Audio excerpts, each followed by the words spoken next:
देश के इतिहास का एक बहुत महत्वपूर्ण बजट निर्मला जी ने आज पार्लियामेंट में पेश किया है। ये जो बजट की विशेषता ये है कि हमारी इकोनॉमी को एक्सेलरेट करने वाला ये बजट है। जहाँ तक इंफ्रास्ट्रक्चर को हर समय वित्त मंत्री प्राथमिकता देते हैं, इस समय भी हमारा बजट बढ़ा है, जिसके कारण इंफ्रा रोड सेक्टर में इसका बहुत बड़ा फायदा होगा। मुझे इस बात की खुशी है कि कृषि विभाग की ओर उन्होंने विशेष रूप से ध्यान दिया है। तिलहन हो, विशेष रूप से तेल बिया हो, इसके उत्पादन कैसे बढ़े और किसान आत्मनिर्भर कैसे बने, इसका भी विचार किया गया है। विशेष रूप से इनकम टैक्स के बारे में एक रिफॉर्म करके नया कानून लाकर इसको और सरलीकरण उसका करना, ये जनता के लिए बहुत बड़ी राहत होगी। और 12 लाख रुपए के उत्पादन के लिए इनकम टैक्स में जो राहत दी गई है, वो भी बहुत महत्वपूर्ण है।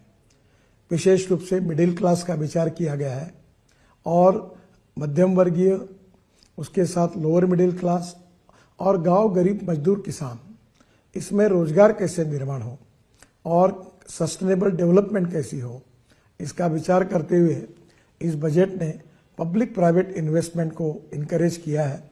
मुझे लगता है ये बहुत बड़ा सेक्टर है, जिसके कारण नए रोजगार निर्माण होंगे, ग्रोथ बढ़ेगी और निश्चित रूप से देश के विकास में उसका योगदान होगा। जहाँ तक ट्रांसपोर्ट सेक्टर है, हम 22 लाख करोड़ के फॉसिल फ्यूल इंपोर्ट करते हैं। इकोनॉमिक पॉइंट ऑफ व्यू भी हमारे लिए वो एक बहुत बड़ी समस्या है, पर उसके साथ साथ अल्टरनेटिव फ्यूल और बायोफ्यूल को प्रोत्साहन मिलता है। इसलिए विशेष रूप से लिथियम आयन बैटरी अब सस्ती होगी। Scooter, electric car, electric bus, अब इलेक्ट्रिक ट्रक, इनकी कीमतें कम होगी। जो $150 पर किलोवाट पर आवर थी, वो $105 पर किलोवाट पर आवर आई है, वो $100 के नीचे जाएगी और इलेक्ट्रिक के वाहन और लोकप्रिय बनेंगे, प्रदूषण से मुक्ति मिलेगी और देश में नए रोजगार निर्माण होंगे। इसके लिए भी उन्होंने विशेष रूप से जो टैक्स में रियासत दी है, वो निश्चित रूप से बहुत उपयोगी है। मैं निर्मला जी का बहुत अभिनंदन करता हूं और प्रधानमंत्री मोदी जी के नेतृत्व में आत्मनिर्भर भारत, $5 ट्रिलियन की इकोनॉमी और विश्व की हम तीसरी अर्थव्यवस्था बनने की प्रक्रिया में है, उसमें निश्चित रूप से हम कामयाब होंगे, ऐसा विश्वास व्यक्त करता हूं।